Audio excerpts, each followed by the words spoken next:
On the morning of May 11th, 1945, the aircraft carrier USS Bunker Hill was conducting flight operations 30 miles off the coast of Okinawa, launching and recovering aircraft that were supporting the American invasion of Japan's southernmost home islands. The carrier was one of the most powerful warships in the Pacific Fleet, displacing over 30,000 tons, carrying over 90 aircraft, and manned by a crew of 3,200 men.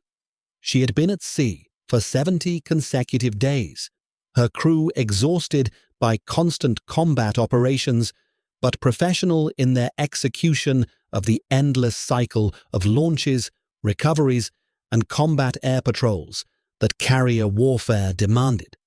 At 10:04 in the morning, 2 Japanese aircraft approached from different directions, flying through clouds and anti-aircraft fire, piloted by men who had volunteered to die and who had been trained for exactly this mission.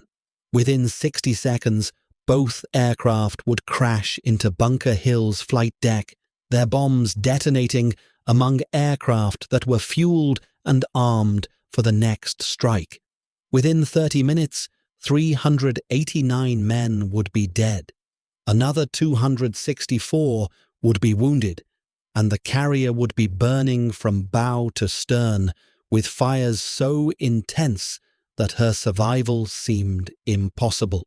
The bombs that killed those men came within feet of reaching the ship's magazine, where their detonation would have destroyed the carrier instantly and killed everyone aboard. Bunker Hill survived, but her survival was measured in inches and seconds, and the extraordinary courage of men who fought fires that should have killed them. The strategic context of the Okinawa campaign in May 1945 was the culmination of 3 years of American advance across the Pacific, an invasion that brought American forces to Japan's doorstep and made the final assault on the home islands inevitable. Okinawa was the last major island before Japan itself, a stepping stone that would provide airfields and anchorages for the invasion fleet that would eventually attempt the landing on Kyushu. But Okinawa was also Japanese territory, administered as part of the home islands, defended with a desperation that exceeded anything the Americans had encountered in previous campaigns. The Japanese garrison fought from fortified positions that required weeks to reduce. Japanese aircraft attacked constantly from bases on Kyushu, staging kamikaze missions that were destroying American ships faster than any previous form of warfare. The kamikaze strategy was born of desperation and calculation, Japan's response to a situation where conventional tactics could not succeed. By 1945, Japanese aircraft were technologically inferior to their American counterparts. Japanese pilots were inadequately trained compared to the veterans flying from American carriers, and the numerical disparity was so extreme that conventional air combat could only delay rather than prevent American victory.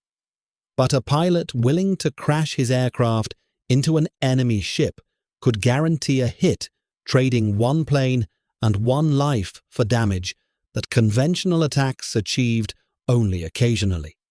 The mathematics were brutal but compelling. Japan had more volunteers than it had aircraft. If each aircraft could destroy or cripple an American ship, perhaps the invasion could be delayed. Perhaps American will could be broken. Perhaps a negotiated peace might be possible. USS Bunker Hill was a veteran of the Pacific Campaign, having participated in operations from the Philippines to Iwo Jima to Okinawa. She was an Essex-class carrier, the backbone of the American fast carrier force, a design that had proven itself in dozens of engagements. Her captain was George Seitz, a career naval officer who had commanded the ship since her commissioning.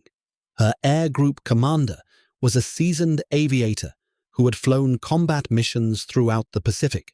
Her crew included veterans of multiple campaigns and new recruits experiencing combat for the first time. They were professionals doing professional work under conditions that were dangerous but manageable, or so they believed, until the morning of May 11th.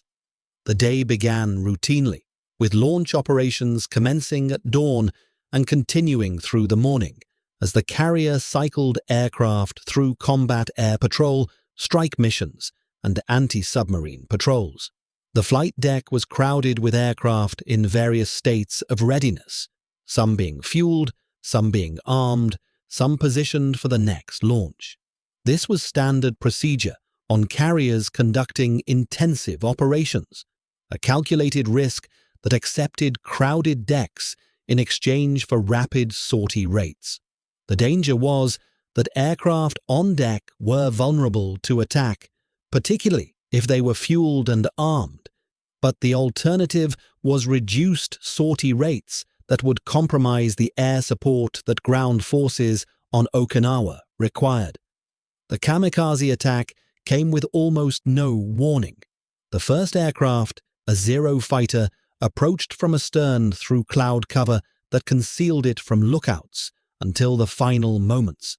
The carrier's anti-aircraft guns engaged as soon as the threat was detected, filling the sky with tracers and shell bursts, but the Zero was already committed to its dive, and the pilot was past the point where damage could divert him from his target. The aircraft struck Bunker Hill's flight deck just aft of the forward elevator, penetrating through the wooden planking and detonating its bomb among aircraft that were spotted for the next launch. The explosion ignited aviation fuel in the aircraft's tanks and in the aircraft on deck, creating an instant fireball that swept across the flight deck and into the hangar bay below. The second Kamikaze followed 30 seconds later, approaching from a different bearing, piloted by another volunteer who had watched his comrade's successful attack and who aimed for the same section of the ship. This aircraft, also a Zero, struck near the base of the island superstructure, its bomb penetrating into the gallery deck where many of the ship's senior officers were stationed. The explosion killed Admiral Mark Mitcher's chief of staff and numerous other officers, demolished Combat Information Center, and started fires in spaces that contained critical communications and control equipment. The two attacks, separated by half a minute, had transformed Bunker Hill from an operational carrier into a burning wreck fighting for survival. The fires that followed the Kamikaze impacts spread with terrifying speed through spaces filled with combustible materials. Aviation fuel, leaking from ruptured tanks in damaged aircraft, flowed across the flight deck and through holes blown in the deck by the explosions, spreading flames to the hangar bay where more aircraft were stored. Ammunition for the aircraft's guns began cooking off in the heat, sending projectiles ricocheting through compartments where damage control parties were attempting to fight fires. The ready ammunition for the carrier's anti-aircraft guns, stored in lockers near the gun mounts, detonated when fires reached them, killing gun crews and spreading destruction to areas that had not been directly hit by the Kamikaze attacks. The most critical danger was the ship's forward magazine, where hundreds of tons of bombs and ammunition were stored for the air group. The magazine was located several decks below the hangar bay, protected by armored bulkheads and designed to be isolated from fires above. But the heat from the hangar deck fires was radiating downward, raising temperatures in spaces adjacent to the magazine to levels that could cause spontaneous detonation of ordnance. If the magazine exploded, Bunker Hill would break apart and sink within minutes, taking her entire crew with her. The men fighting fires above knew that below them was enough explosive power to destroy the ship, and they knew that every minute they could delay the spread of fires was a minute that might allow the magazine to be flooded before temperatures reached critical levels.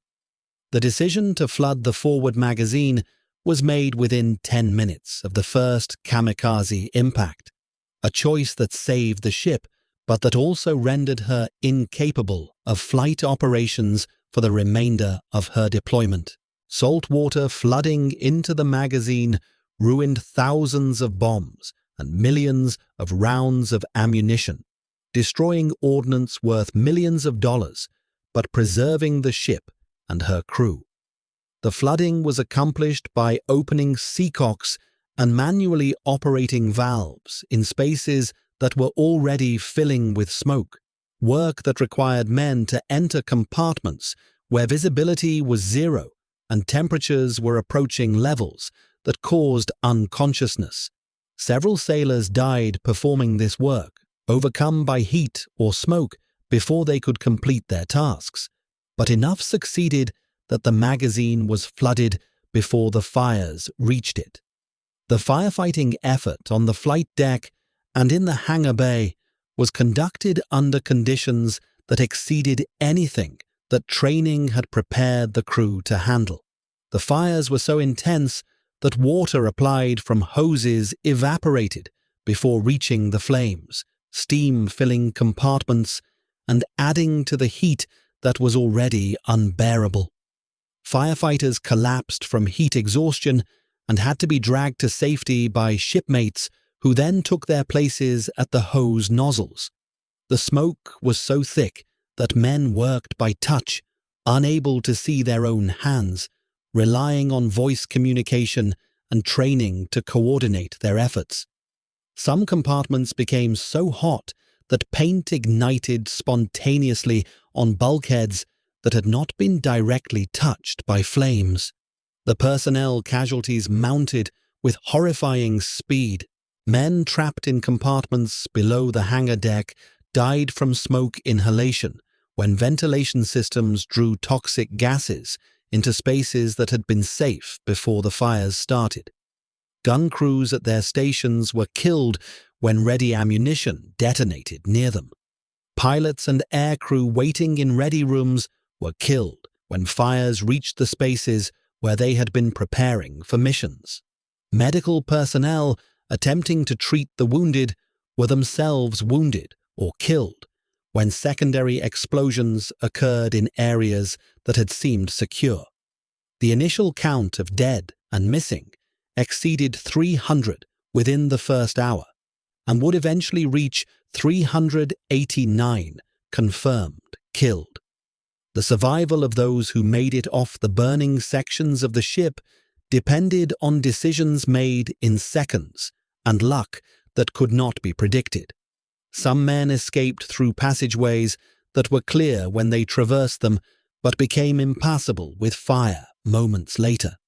Others found themselves trapped by fires that blocked all routes to safety, forcing them to wait in compartments filling with smoke, hoping that rescue would come before unconsciousness. Still, others jumped from the flight deck into the ocean, preferring the risk of drowning to the certainty of burning, swimming away from the ship through water covered with burning fuel oil. Admiral Mitcher, commanding the fast carrier task force from Bunker Hill, transferred his flag to another carrier once it became clear that Bunker Hill could not continue flight operations. The transfer was conducted by destroyer coming alongside the burning carrier, Mitcher and his staff crossing to the smaller vessel while explosions continued aboard the ship they were leaving. The decision to transfer rather than remaining aboard was tactical rather than personal. The task force required command and control that a burning ship could not provide. But the image of the admiral leaving his flagship while she was still fighting for survival created impressions that Mitcher would spend months addressing in reports and correspondence with superiors. The containment of the fires required 6 hours of continuous effort by damage control parties that were reinforced by crew from other ships that came alongside to assist.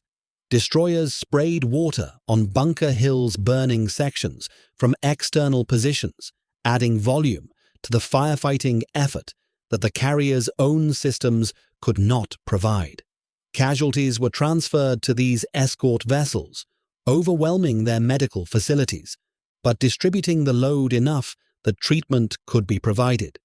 The dead were left where they fell, because the living had no time to recover bodies and no place to put them if they did. By late afternoon, on May 11th, the fires were under control but not extinguished. Hotspots remained throughout the ship, requiring continuous monitoring and reapplication of water to prevent reignition. The flight deck was warped from heat, its wooden planking burned away in sections, its steel structure twisted by temperatures that had exceeded design limits. The hangar bay was a wasteland of burned aircraft hulks and debris from collapsed structures. The island superstructure was blackened by smoke and punctured by explosions. Bunker Hill remained afloat and under power, but she was no longer an operational aircraft carrier. She was a damaged ship that would require months of repairs before she could return to combat. The return to Pearl Harbor was conducted under escort, with Bunker Hill limping across the Pacific at reduced speed, her crew working continuously to shore up damaged structure and pump out compartments that had flooded during firefighting. The ship was still finding bodies in spaces that had been inaccessible during the initial casualty searches. The smell of burned material and decomposition permeated the vessel, a constant reminder of what had occurred. Morale was sustained by the knowledge that the ship had survived, that her crew had performed heroically, and that the worst had not happened because men had fought fires until they were controlled.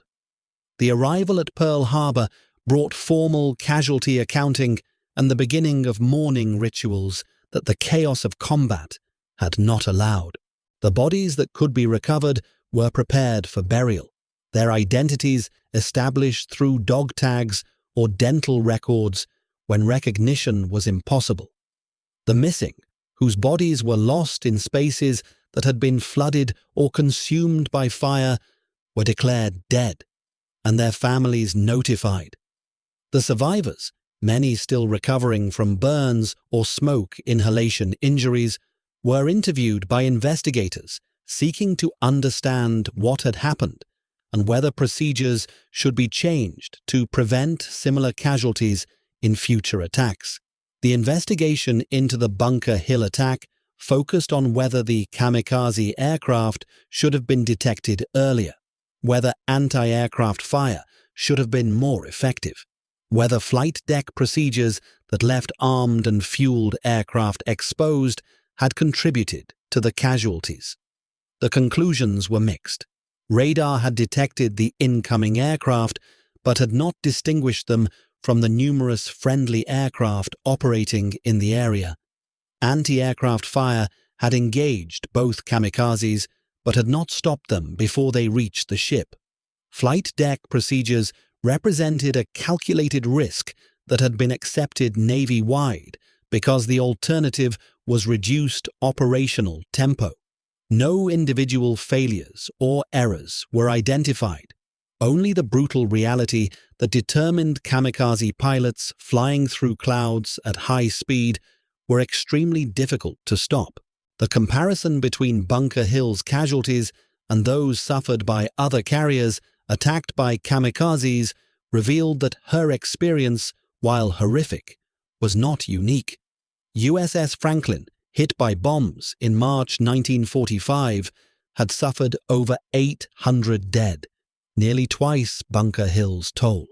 USS Intrepid had been hit multiple times during operations off the Philippines and Okinawa, suffering hundreds of casualties across several attacks. USS Enterprise had been damaged repeatedly, her survival through multiple kamikaze hits earning her a reputation as the luckiest ship in the fleet. The pattern was clear. Kamikaze attacks against fleet carriers were catastrophically destructive, killing hundreds and crippling ships that represented years of construction effort and irreplaceable trained crews. The tactical response to the kamikaze threat evolved continuously throughout the Okinawa campaign, with each carrier attack producing lessons that were disseminated fleet-wide. Radar picket destroyers were positioned farther from the main fleet to provide earlier warning of approaching aircraft. Combat air patrols were increased in number and stationed at greater distances from the carriers. Anti-aircraft fire control was improved through better coordination and more restrictive firing zones that reduced the risk of hitting friendly aircraft. Damage control procedures were refined based on after-action reports from ships that had survived attacks, but no amount of preparation or procedural improvement could eliminate the fundamental vulnerability of carriers to aircraft deliberately crashed into them by pilots willing to die. The psychological impact of kamikaze attacks on American sailors was significant and cumulative. The knowledge that enemy pilots were actively seeking to kill themselves and everyone near them created a different kind of stress than conventional combat produced. Traditional air attacks could be evaded. Anti-aircraft fire could drive off attackers. Defensive maneuvers could reduce hit probability. Kamikaze attacks eliminated these options. Once a pilot committed to his dive, only destruction of the aircraft before impact could prevent damage. The certainty that some attacks would succeed, that shipmates would die, that luck played a larger role than skill, affected morale in ways that commanders struggled to address. The return of Bunker Hill to service required extensive repairs at the Bremerton Naval Shipyard, work that was still in progress when Japan surrendered in August 1945. The carrier never conducted combat operations again. Her wartime service ended by 30 minutes of fire and explosion on May 11th. She remained in commission until 1947, was placed in reserve, and was eventually scrapped in 1973. Her wartime record included participation in major operations throughout the Pacific, but she is remembered primarily for surviving the kamikaze attack that killed nearly 400 of her crew. The men who died aboard Bunker Hill on May 11, 1945, are memorialized in numerous ways. Their names are inscribed on plaques at the Naval Memorial in Washington. Their service is recorded in official Navy casualty lists maintained at the National Archives. Survivors of the ship formed an association that held annual reunions for decades after the war, keeping alive memories of shipmates who did not survive. The ship herself, though no longer extant, is remembered through these associations and through the historical record that documents what happened that morning off Okinawa. The strategic significance of the Bunker Hill attack was minimal. One carrier removed from operations did not change the outcome of the Okinawa campaign or affect the broader trajectory of the war. But the attack illustrated the potential of kamikaze tactics to inflict casualties disproportionate to the resources expended. 2 aircraft, 2 pilots, perhaps $50,000 of equipment and training had killed nearly 400 men and crippled a ship that cost over $70 million to construct. The exchange rate was staggeringly favorable to Japan, suggesting that if kamikaze tactics could be applied systematically and in sufficient numbers, they might indeed force recalculation of American invasion plans. The counterfactual question of what might have happened if the bomb that penetrated near Bunker Hill's forward magazine had detonated inside that space rather than above it remains unanswerable, but sobering. The explosion would have destroyed the ship instantly, breaking her back and causing her to sink within minutes. The death toll would have exceeded 3,000 rather than 389. The psychological impact of losing an entire carrier crew in a single attack would have resonated throughout the fleet. Whether such a loss would have altered American strategy is debatable, but it certainly would have been the worst naval disaster of the Pacific War. The physical proximity of catastrophe to survival, measured in feet between where the bomb exploded and where the magazine was located, measured in minutes between when fires threatened to reach critical temperatures and when flooding operations were completed, illustrates how narrow the margin between disaster and survival can be in naval warfare. Bunker Hill's crew did not fail, did not make errors, did not lack courage or training. They simply found themselves in a situation where two enemy aircraft penetrated defenses and crashed into their ship.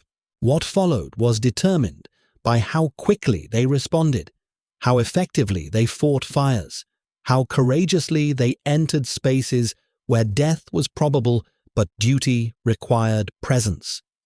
The legacy of Bunker Hill is the memory of 30 minutes that killed 389 men and came within feet of killing 3,000 more. It is the record of a crew that fought fires until those fires were controlled, that flooded magazines to save the ship, that carried wounded shipmates through smoke-filled passageways to safety. It is the documentation of what kamikaze attacks could achieve when they succeeded, and what American damage control could accomplish when properly trained crews refused to accept their ship's destruction. It is a reminder that war is not only about strategy and technology, but about human beings making split-second decisions under conditions that test every limit of physical and psychological endurance. 2 kamikaze aircraft, 60 seconds between impacts, 30 minutes of fire and explosion, 389 men killed, 264 wounded.